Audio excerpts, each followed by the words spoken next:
The Earth was once the center of the universe. It was flat. Then it was round, and it circled the sun. It was no longer the center of the universe. It was a tiny part of the Milky Way.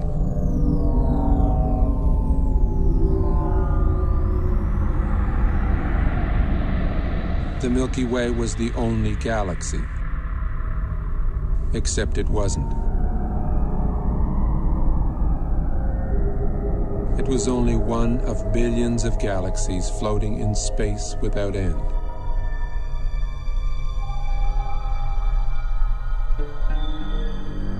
Every single time we think we've got it all figured out, we realize we've merely found another piece of the picture. It is a big picture, with many pieces.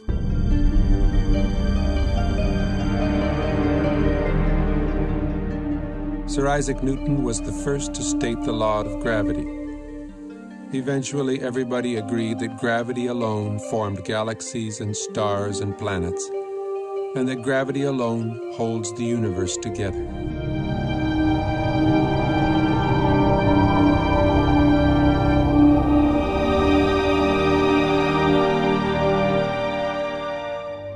Then we discovered a force 1,000 billion times more powerful than gravity.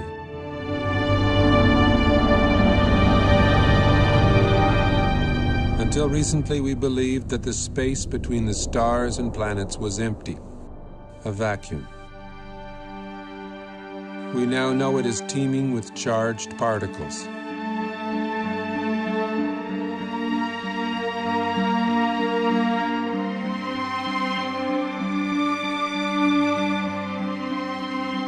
We see glowing electric filaments spanning millions of light years. We see stellar and galactic formations shaped by magnetic fields.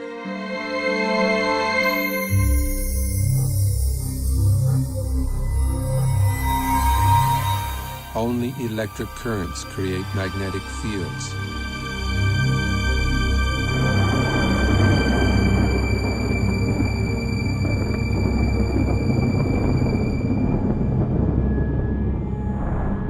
It is possible that the predominant force in the universe is not gravity,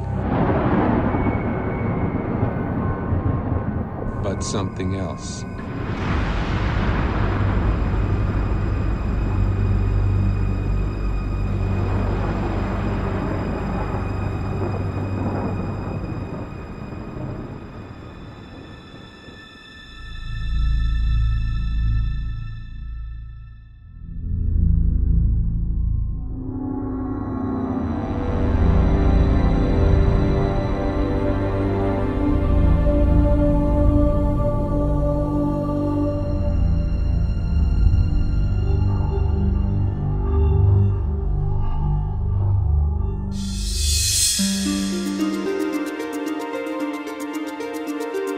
Recent discoveries in space have amazed and perplexed astronomers. Current popular theories in the sciences can neither predict nor explain the phenomena we are now observing.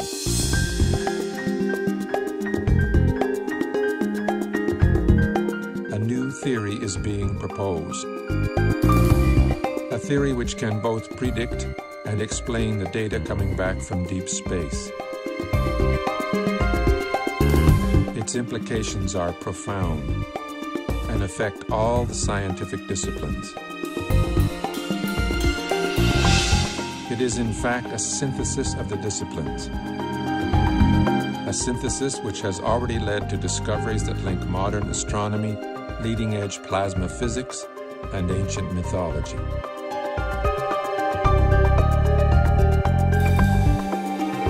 The electric model offers us a new interpretation of the workings of the universe, the history of our solar system, and even human history.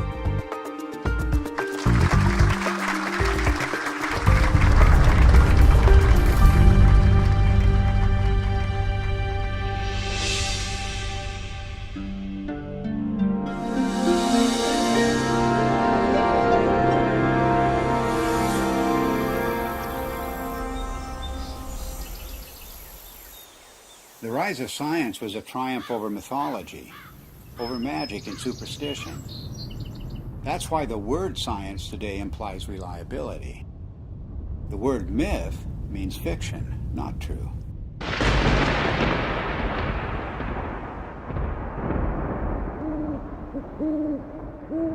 And it turns out that the key to understanding the myths is the same key that is now helping us to understand objects in deep space, to understand the workings of the physical universe. That key is electricity. It was 33 years ago that I first began to wonder about these preposterous stories told around the world, what we call world mythology. What was it that provoked this incredible outpouring of human imagination just a few thousand years ago, just before the birth of the first civilizations? I came to a radical conclusion that the myths arose from extraordinary natural events. Our early ancestors witnessed things in the sky that are not seen today. The events were awe-inspiring, both beautiful and terrifying. So it shouldn't surprise us that the myths are so incomprehensible. Well, of course they're incomprehensible. The celestial references are no longer present. It was in 1994 that I was invited to come to the US to attend a conference which was dealing with the possibility that the ancient sky, as witnessed by our earliest forebears, was different to the one we see today. I'd been interested in this kind of idea because it could only be explained in terms of electromagnetic influences within the solar system. So it came as a bit of a shock and a surprise to see David Talbot showing slides at one of the sessions at the conference, which I recognized immediately as being similar to those of electric discharges in the laboratory.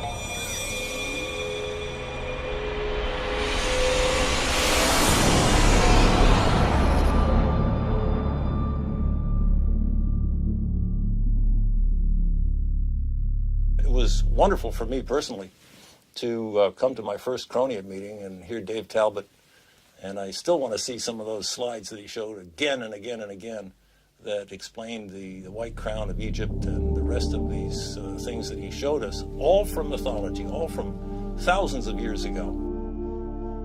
These things clearly were seen by civilizations that never talked to each other from the far corners of the earth. It all just clicked together like a three-dimensional jigsaw puzzle in my mind.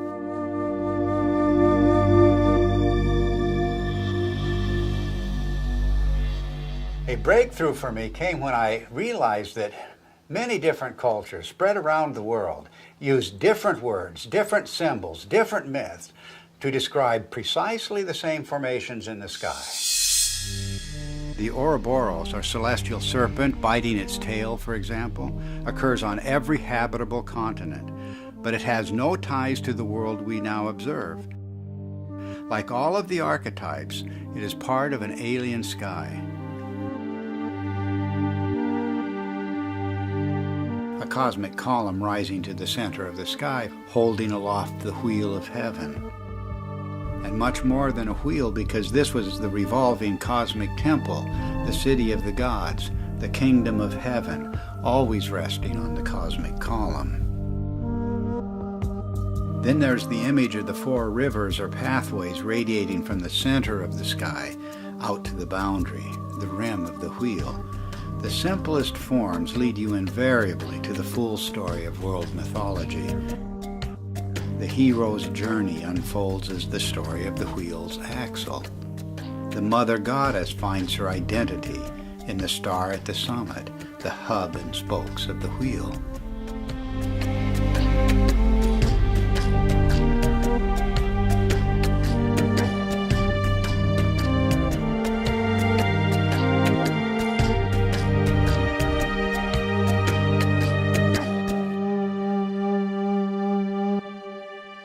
From childhood on, I've always had a deep interest in mythology, and I remember that as a child I was trying to draw up genealogies of the gods as provided in Greek mythology, and I soon found out that it didn't work, nor did anything else in mythology seem to work.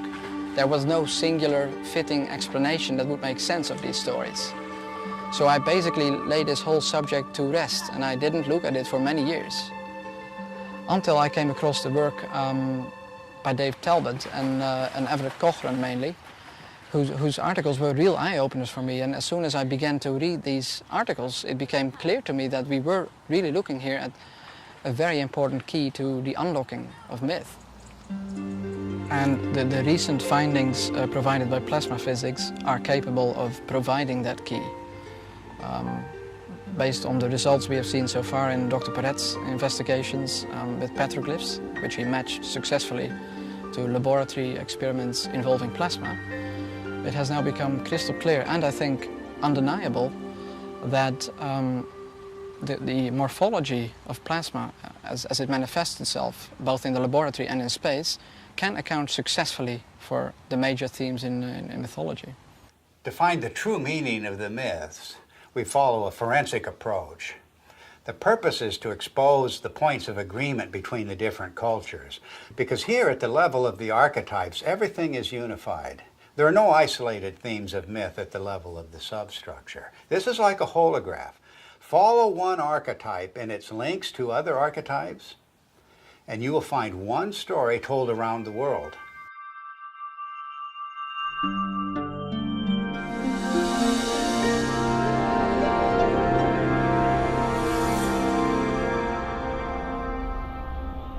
Throughout almost all of history, we have regarded the states of matter as being solid, liquid or gas.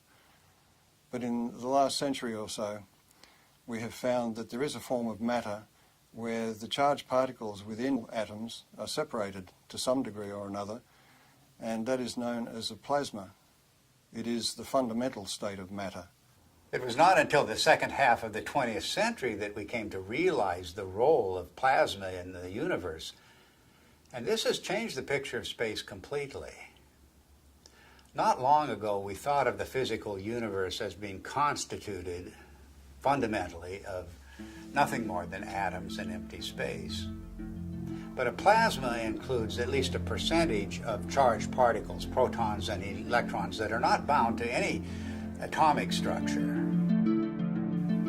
And plasma is an excellent conductor.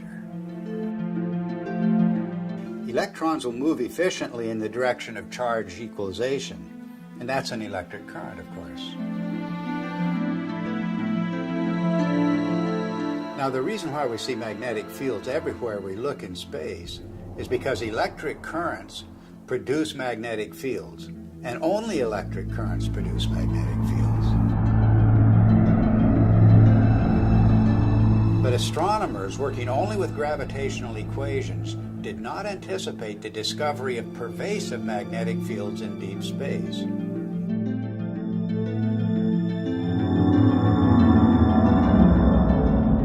Electric currents also account for the abundant filamentation of space plasma.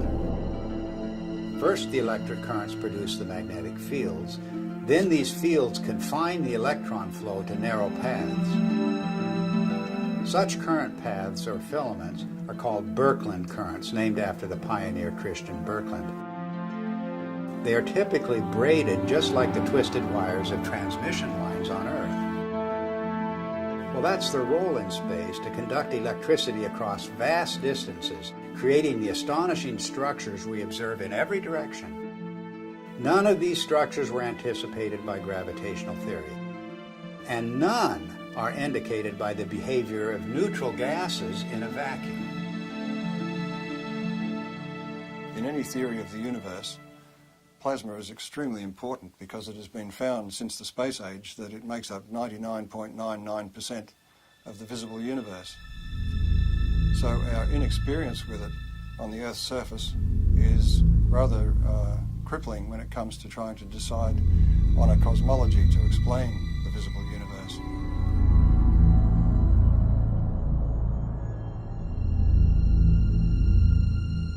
Now, plasma behaves rather oddly compared to normal matter, the matter we find, the solids, liquids and gases on Earth. If you look at a novelty plasma ball, you will see that it forms these bright filaments that dart all around inside the globe. And if you look closely at them, you'll see that they're actually twin filaments twisted together. In other words, nature finds it efficient to be able to transfer energy over a distance by twisting two pairs of filaments together. And this is a characteristic of the way plasma carries electric currents in space. And one of the puzzles that has faced astronomers since the space age is the discovery of filamentary structures in galaxies, around stars, even the cometary tails of planets and comets themselves. These filamentary structures have come as a surprise.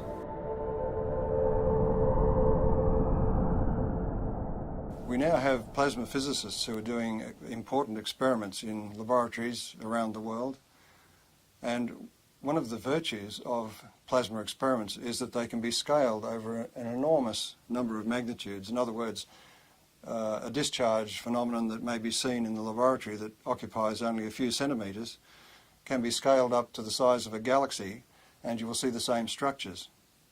Now this introduces a new area into cosmology where we can do experiments on Earth which can verify our ideas, our theories about how the rest of the universe works. Some of the natural consequences of electric cosmology are the patterns that we see, both in the laboratory and in the sky. A very good example of this is the work of Dr. Anthony Peratt, who was a graduate student of the very famous Hannes Alfvén, who was really the father of electric cosmology.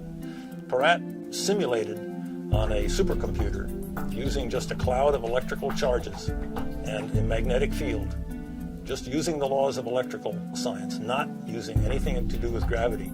He simulated what looked like a spiral galaxy. And the interesting thing is that Peratt's spiral galaxy in the laboratory had exactly the same rotational properties as the real spiral galaxies that we see in the sky do.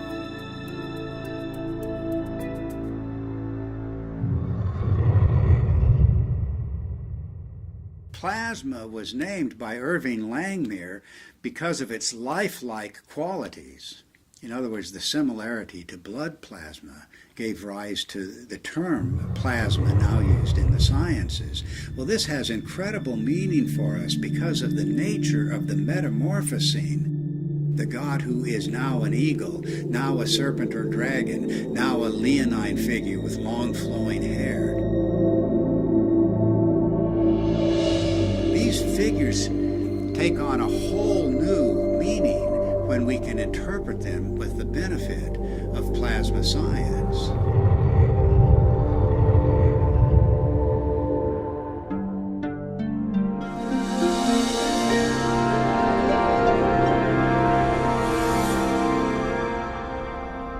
The new instrumentation that was developed in the space age expanded our ability to perceive things, perceive facts. We could now see things in the entire electromagnetic spectrum instead of just the narrow sliver of visible light. What you're seeing is the actual moment of deploy there when we take the switch to deploy, and it's so quiet. And we had sensors that were out in space. We were freed from the geocentric and anthropocentric order that had prevailed before.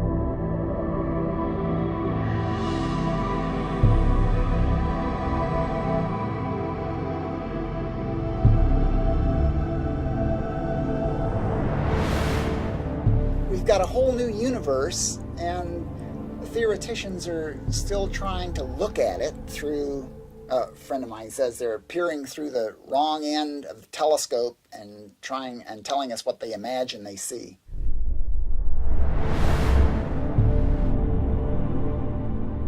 Modern cosmology gives us a rather disconnected view of the universe. In other words, we are separated star from star by vast distances. Light takes a long time to travel between stars and across galaxies, and therefore we look upon ourselves as isolated and disconnected. The electric universe takes a different view. It says that we are part of the sun's environment, electrical environment, and the sun is a part of the galactic environment. And the galaxy itself is strung, like all galaxies, on huge electric currents flowing through the universe.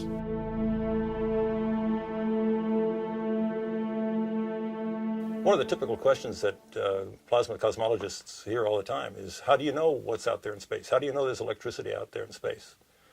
Is there energy out there in space? Why should we consider anything more than gravity? And the answer is that through the years, we've used optical telescopes, but recently we have what are called radio telescopes, and we've broadened the spectrum that we can look at the sky with. And those radio telescopes can measure electric currents and magnetic fields, and we can determine from those measurements the strength of the electric currents, the strength of the forces involved, and the amount of energy that's stored out there in space.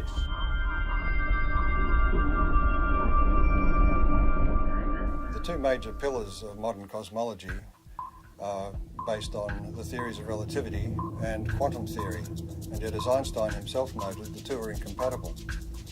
And that may be because the theories of relativity deal with matter as if its only consequence is the bending of space. The electric universe, on the other hand, deals with the electrical structure of matter at the subatomic level and then works its way up through living systems, if you like, planets, stars, galaxies, and the entire universe, and shows that it is the electrical structure of matter that forms the amazing shapes we see in deep space.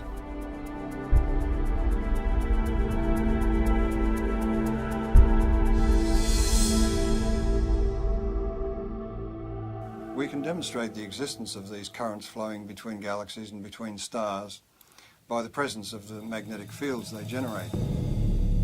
Magnetic fields are threaded through space at all dimensions, within the solar system, on the surface of the sun, between stars, and within galaxies, and even between galaxies.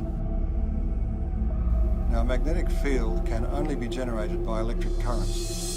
So in other words, to continue that magnetic field for any length of time requires that there be electrical power input into those magnetic fields. And that raises the whole question of where does this power come from?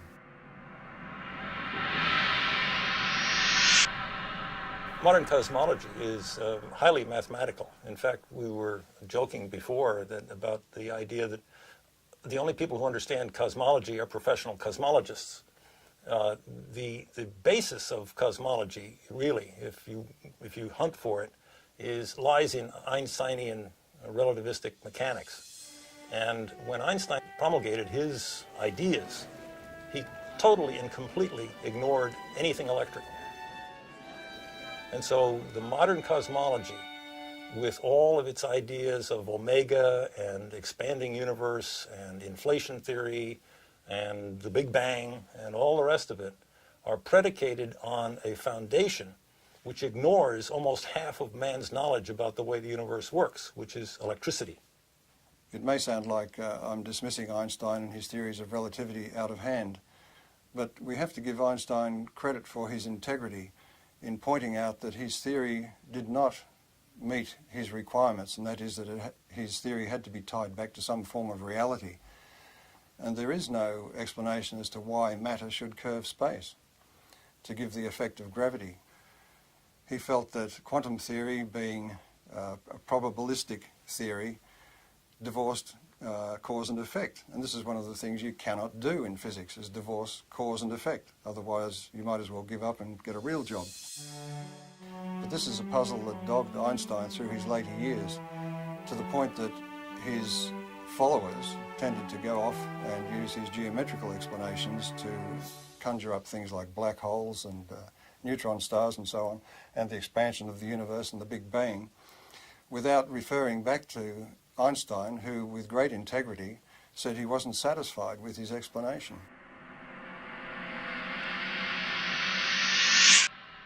One of the problems faced by astronomers after the space age began was to explain the discovery of very concentrated outbursts of energy in deep space.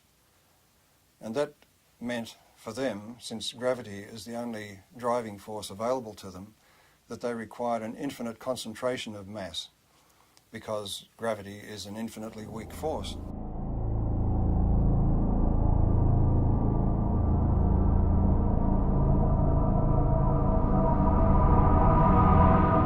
The black hole, as Wheeler originally visualized it, sucked everything, including light, in, and so therefore it was invisible. So he could postulate its existence, and we couldn't see it. And because we couldn't see it, we couldn't prove that it wasn't there. Later on, in order to explain these fantastic emissions of energy from galaxies, it was proposed, and I believe it was Stephen Hawking who did it, that there were various types of black holes, some of which actually then spat matter back out again in jets. Because, why? Because we had observed jets. In the electrical model, it's quite simple. If you think about it, the power that's expressed in your own home, in the heaters and the electric motors and the lighting and so on, is actually generated at a vast distance away from your house. In deep space, the same thing is true. The energy which we see concentrated in these events which are attributed to black holes and so on can more easily be explained as the confluence of electric energy from different parts of the same galaxy or even from other parts of the universe. And it is this explosive release of energy which forms the vast jets that we see lit up and exploding from the centers of active galaxies. We also have observed double radio sources either side of galaxies. And that event was predicted by Hannes Alfvén, the founding father of modern electrical cosmology, and is still to this day unexplained by standard cosmology. One of the most interesting phenomena in the sky is the so-called pulsar. A pulsar is an object that is observed to put out pulses, both of light and radio activity, RF, in the RF spectrum, and those pulses are extremely rapid. They are something like milliseconds apart, so it's like a extremely fast strobe light. And thinking of a strobe light, astronomers immediately leapt to the lighthouse kind of analogy, something that must be spinning around, the beam is going around, and it's going around so quickly that this thing goes flash, flash, flash.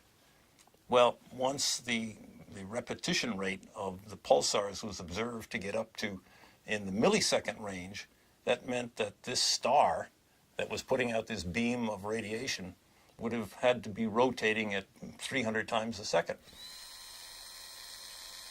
And 300 times a second, we're talking about the speed of a dentist drill.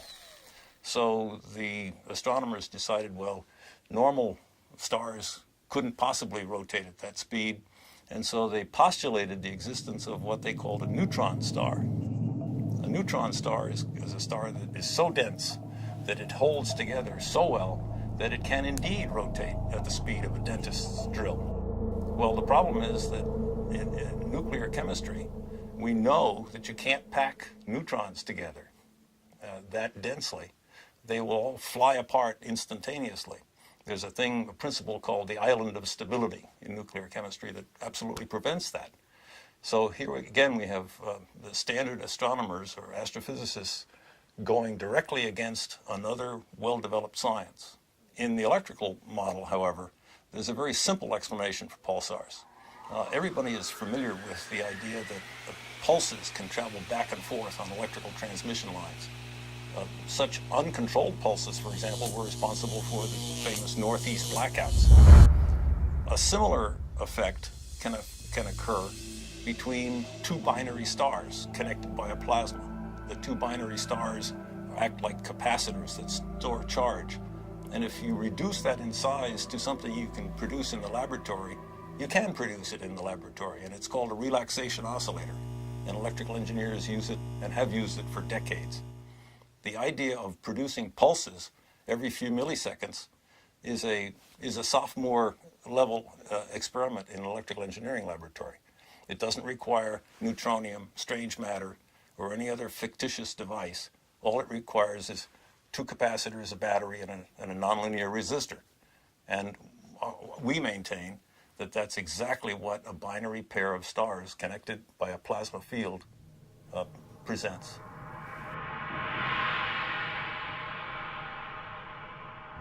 A typical ion in the solar wind, a hydrogen nucleus, moving about 20 kilometers per second, which is relatively slow for the ions in the solar wind, in the magnetic field of the sun, experiences potentially magnetic forces that are something like 10 million times the strength of the gravitational force on that same ion from the sun.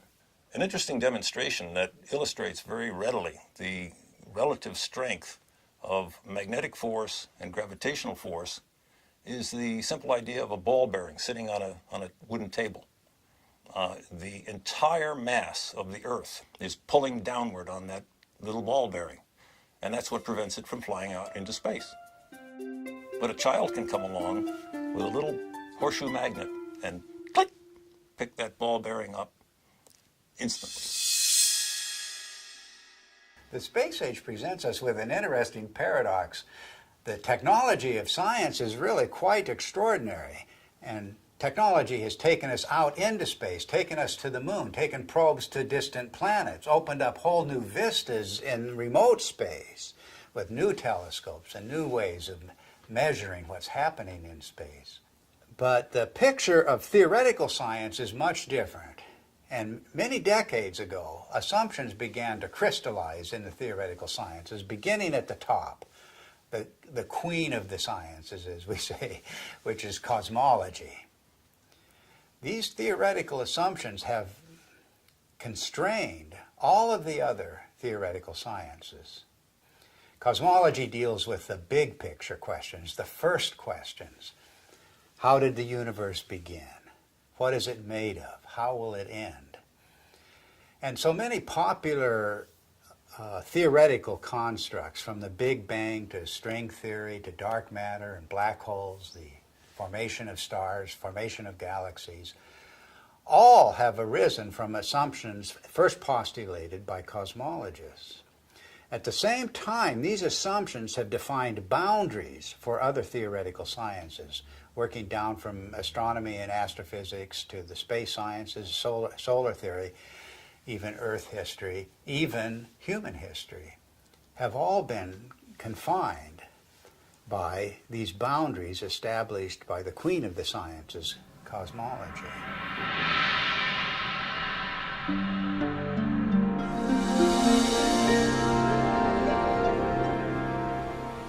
The sun just dominates our sky as the source of light and warmth and life itself on Earth. And this preeminence of the sun is so clear and obvious that it remains a mystery why virtually every ancient culture insisted that before the present sun, there was a quite different luminary ruling the sky. The central sun, the superior sun, the best sun, the motionless sun. And all of these cultures, whatever may be the meaning of these traditions, are insisting that the sky has changed. Of course, our ideas about the sun have continually changed. Only a few centuries ago, the sun was a campfire or ember in the sky. Then, early in the 20th century, under the influence of gravitational theory, the sun was seen as a gravitationally collapsing nebular cloud.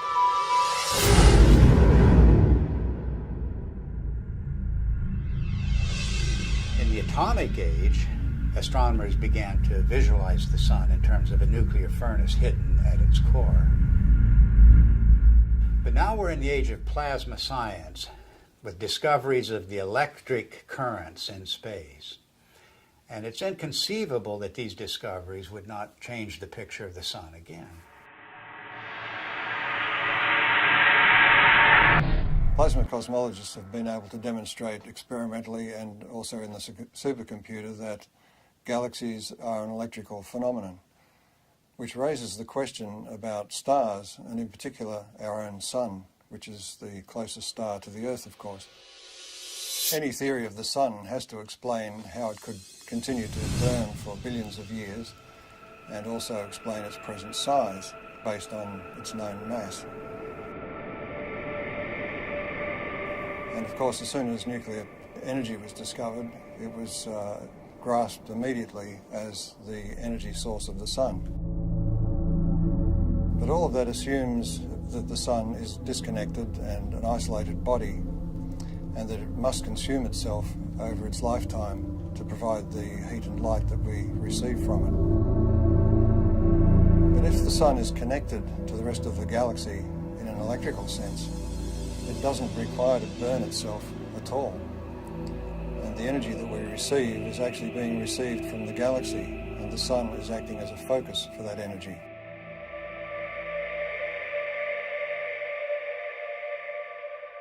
The sun is actually a fairly typical star. And so if we want to understand stars and cosmology, we really have to understand the sun. And the standard model of the sun, so-called, that astronomers are so very proud of these days, really doesn't explain very much about the sun. Why is there a corona in the first place? Everybody knows about the corona, the beautiful corona that we see during solar eclipses. Why is it there? It's clearly an electrical phenomenon.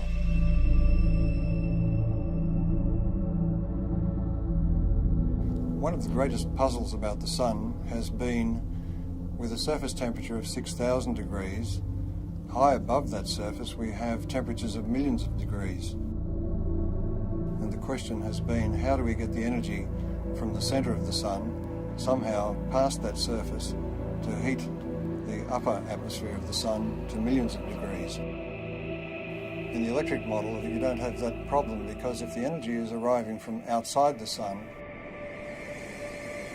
the first place you expect to see that energy expressed is above the sun in its tenuous atmosphere. And that is the place where particle acceleration occurs, and the apparent temperature goes very high indeed, up into the millions of degrees.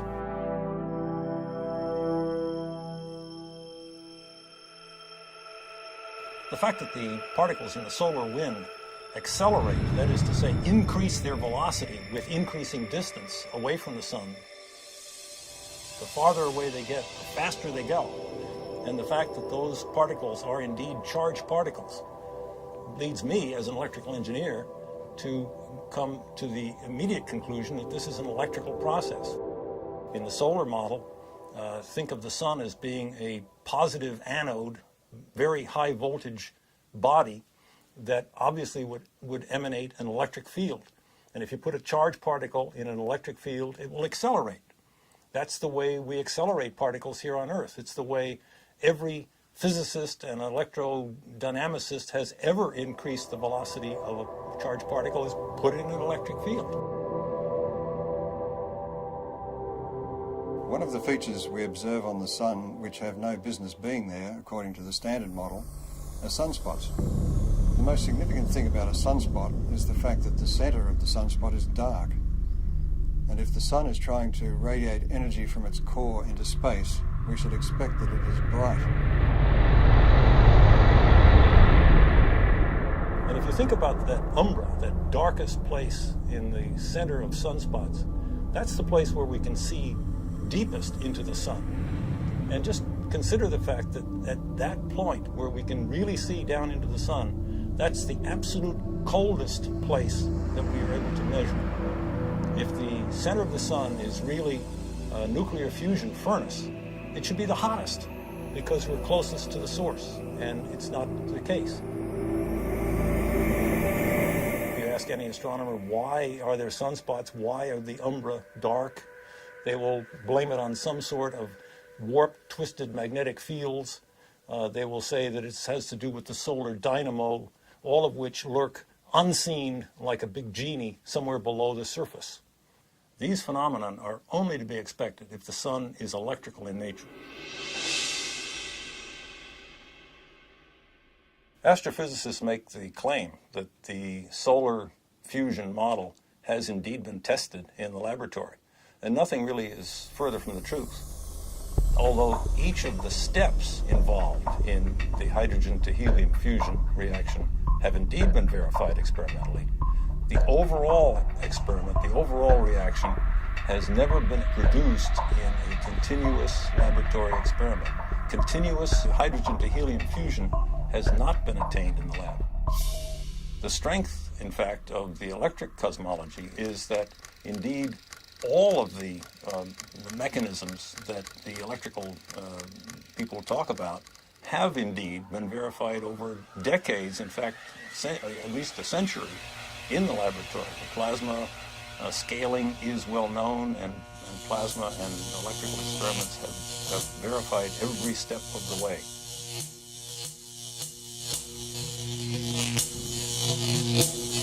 There are any number of observations that have ad hoc present explanations, but really have no explanation in the standard model, and are natural consequences of the electrical model.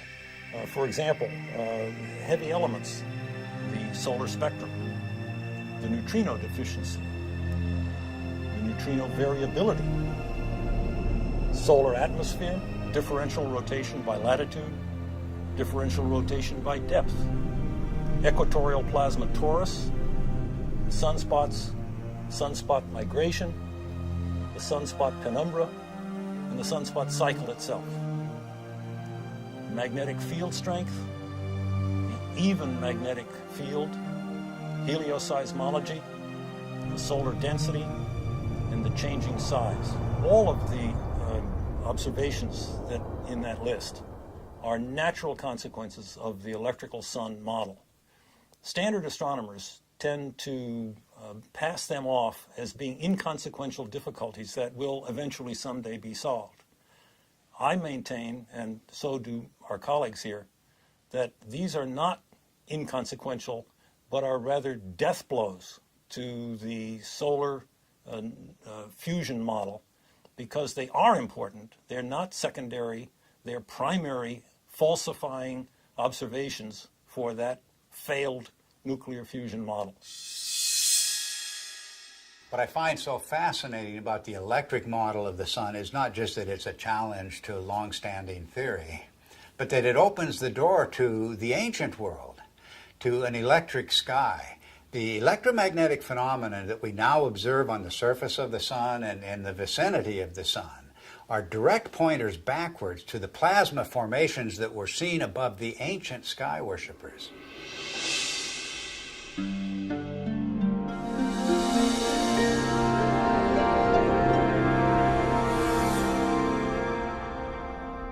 Electrical currents in space can either be invisible or they can be visible.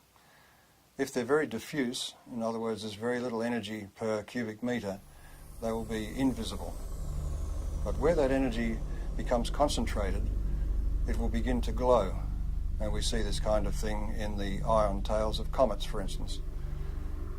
Where the energy becomes very concentrated, we begin to see arcs and sparks, if you like. Electrical discharge phenomena.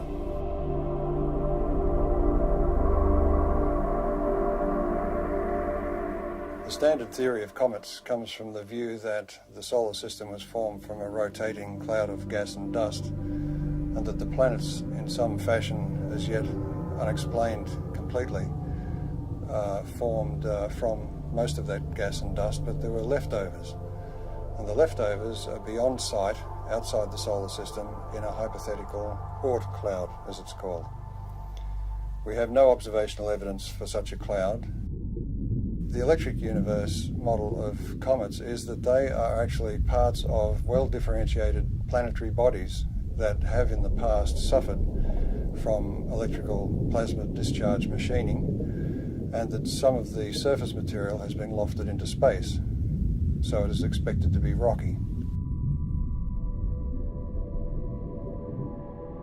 The second thing is that because comets trace an elongated orbit, both away from the sun and towards the sun, in that trajectory, its charge changes, its voltage changes. Since it spends most of its time in the outer solar system, the voltage that it has reflects the voltage in the outer solar system.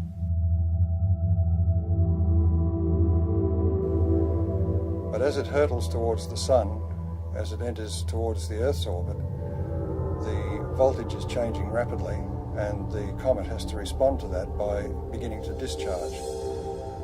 And that's where we see the familiar cometary phenomena of the coma and the various tails that it produces.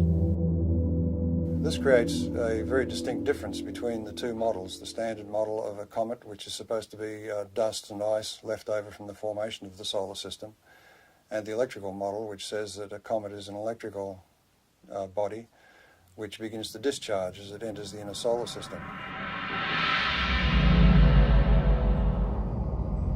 Ever since we've begun to look at comets in close-up, and Halley was the first one that was observed by several spacecraft close-up, it was found to astronomers' surprise that the material coming off the comet was coming in discrete jets and seemed to be coming from what looked like circular areas on the crater.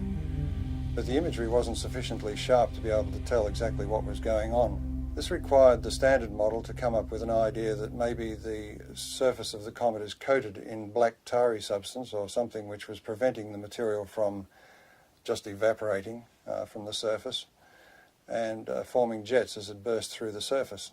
But when later images were looked at as we passed other comets, it was found, to astronomers' amazement, that they were seeing very sharp relief. It wasn't like a melted ice cream, it was looking like a piece of heavily cratered rock. Now this fits the electric model of the electrical discharge birth of such a body. In other words, there's very little distinction between an asteroid and a comet other than its orbit. It was in this context that I looked at Comet Tempel 1, which was chosen as the target for an impact. And the idea was that the impact would create a small crater which could then be photographed by the passing spacecraft, and we could determine whether the material was ice or dust or rock based on the size of the impact crater. It seemed to me that if this comet was a charged body, there would be several other effects that were unexpected. Principally, as a metal copper object approached the comet, there should be an electric discharge to that copper projectile. In other words, there would be an initial flash, and then there would be the impact itself. And the impact, I suggested, would be far more energetic than was expected, because it would tend to concentrate the electrical discharge in the area of the impact, and also it may change the nature of the jets nearby. So it was with great interest I awaited the results of the impact and watched it on television. Before the impact, the astronomers in the assembled control room were worried that they wouldn't see anything, that the impact would result in a very small puff of dust, and that would be the end of it. So when the impact occurred, they were surprised by two things. One was that there was an initial flash, followed by the main impact, which was so energetic that some of the sensors were almost swamped, and the passing spacecraft was unable to achieve its primary aim, which was to photograph the crater. A part of the surprising brightness of the dust released from the impact with Comet Tempel 1 was due to the fact that it was so intense and so widespread. And one of the initial findings was that it seems to be very finely divided dust. Now this is the same thing that was found at Comet Halley, and it was a surprise then, so it's rather surprising that they are surprised once more. The point is that an electrical discharge on the surface will release material, dusty material, very finely divided. It's a technique that's used in sputtering of metals onto, for instance, astronomical mirrors. So this production of very fine dust is to be expected in the electrical model. But in the standard model, you are asking ices to evaporate or to sublimate, and in doing so to drive off pre-existing dust grains. So there's no way that the dust can be finely divided. It will be in its pristine state. So the production of this great cloud of very fine dust is rather inexplicable in the standard model.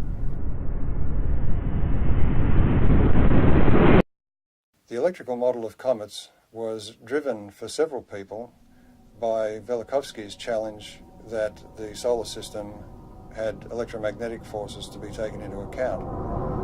And one of the early pioneers in addressing this issue of are comets an electrical phenomenon was Ralph Jurgens. When he proposed the electrical model of the sun, it implied that all bodies in the solar system must have, to some degree, a cometary appearance or a cometary effect associated with them.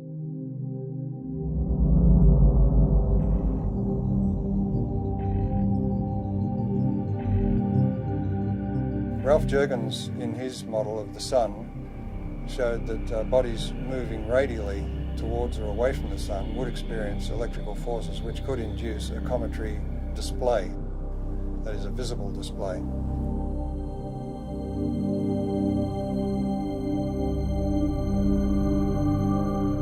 Also working in later years with Ralph Jurgens was Dr. Earl Milton, and he made some predictions and statements about the impact of Comet Shoemaker-Levy 9 fragments with Jupiter.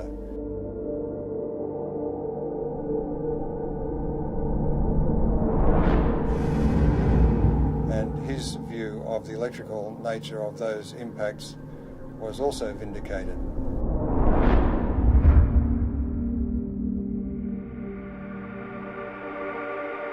In the electrical model of the solar system, anybody moving away from or towards the sun at any great rate, for example like a comet, will experience electrical effects which result in a cometary appearance, and that could apply to a planet. Now Velikovsky, in his research, found that Venus was described as a stupendous comet at some point in ancient times. So it was very gratifying for him to be able to announce at the conference in 1974 that astronomers had discovered what they called a cometary tail of Venus. Some years later, it was announced that it was discovered that stringy things were coming from Venus. And of course, this was confirmation to the electrical model because plasma currents flow in strings. This discovery of a cometary aspect of Venus raises the issue of the intense heat we find on Venus. That intense heat is not well explained at all by any idea that the planet is somehow a twin of the Earth's. It raises the distinct possibility that Venus has had a far more dynamic history than we've been taught.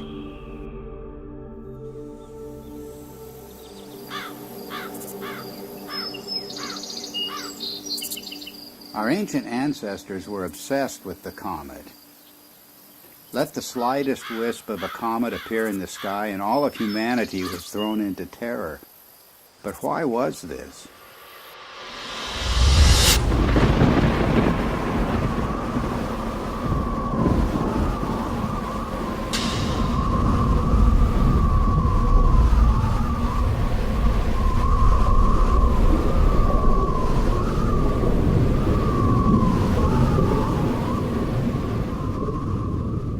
It was cosmic catastrophe that inspired the ancient words and phrases for the comet.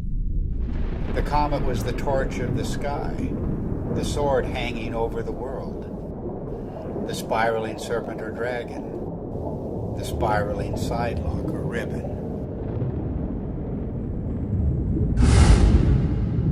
The angry or lamenting goddess soaring across the sky, her hair disordered and blowing in the wind. Anyone exploring the roots of the ancient comet fears is going to run into the work of Immanuel Velikovsky, the controversial theorist who suggested that, well, there's a reason for the fears of comets around the world. We experienced this horrific cometary catastrophe. The world was devastated by a comet just a few thousand years ago. And Velikovsky went further. He said that not that long ago, planets appeared in the sky with comet-like attributes. In particular, he named the planet Venus as the great comet of antiquity. Both Walt Thornhill and I disagreed with many components of Velikovsky's reconstruction, but we also felt that Velikovsky had nailed certain principles that can help us to understand the early cultures. In particular, Velikovsky was correct in naming the planet Venus as the Great Comet. And the cometary language of Venus goes far beyond anything that Velikovsky himself published. In every corner of the world, the language of the comet and the language of Venus are identical. Venus as serpent or dragon. Venus as torch of the sky. Venus as long-haired star. Venus as bearded star.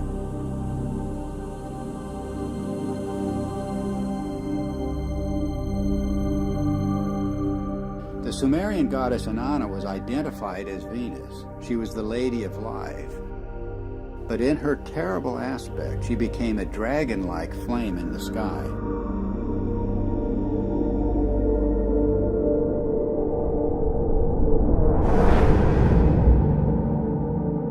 The texts say, like a dragon, you have deposited venom on the land, raining the fanned fire down upon the nation. Inanna became a roaring storm.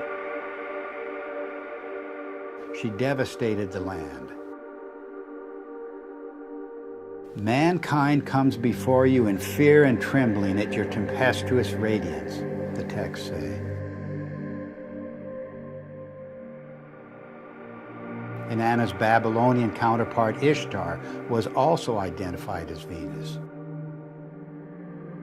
She was the shining torch of heaven and earth. Furious and irresistible onslaught. I rain down like flames, the goddess announces. The Egyptian goddess Sekhmet has the same attributes. She takes the form of the fiery Uraeus serpent. She becomes a flame of fire in her tempest, a star scattering its flame in fire. Sekhmet herself says, the fear of me is in their hearts, and the awe of me is in their hearts. No one at all can approach her, the coffin texts say. The streams behind her are flames of fire. The astonishing fact is that goddesses everywhere exhibit this terrifying and cometary aspect. The Canaanite Anat, the Hindu Kali and Durga, the Greek Aphrodite, Athena, Medusa, and countless others. And of course, you can add numerous counterparts in the New World, from the Incan goddess Chaska to the Aztec goddess Xochiquetzal to the legendary Nokomis of North American Indian tribes. The serpent or dragon is an unexplained mythical archetype. There's nothing like it anywhere in the biological world. And yet the same recurring features will be found in cultures the world over. The dragon's disheveled hair and shaggy beard.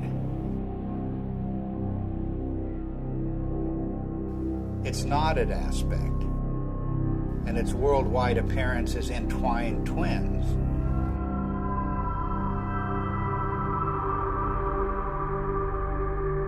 Its fiery or lightning-like emanations, and its effusive feathers.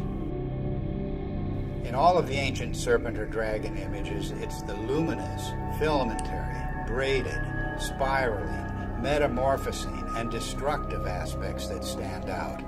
The very traits of high-energy plasma discharge.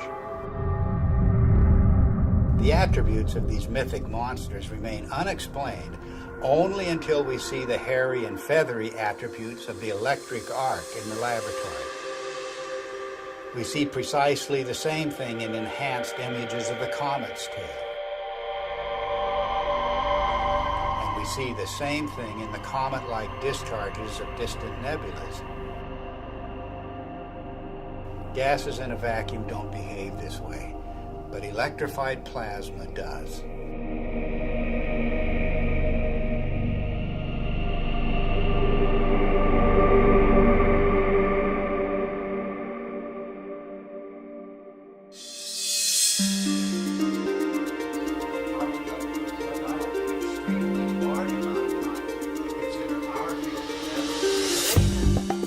The recent discoveries about the comet have astonished astronomers.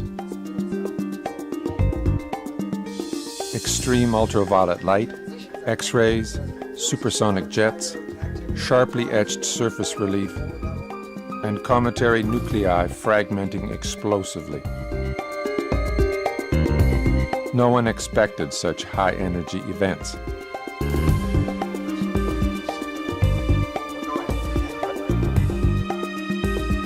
The electric model proposes that the comet is a charged object moving through an electric field. This would explain these phenomena. But what is creating the electric field? Suddenly, everything changes. And we are talking about an electric sun, electric stars, an electric cosmology, and a whole new way of looking at how the universe works.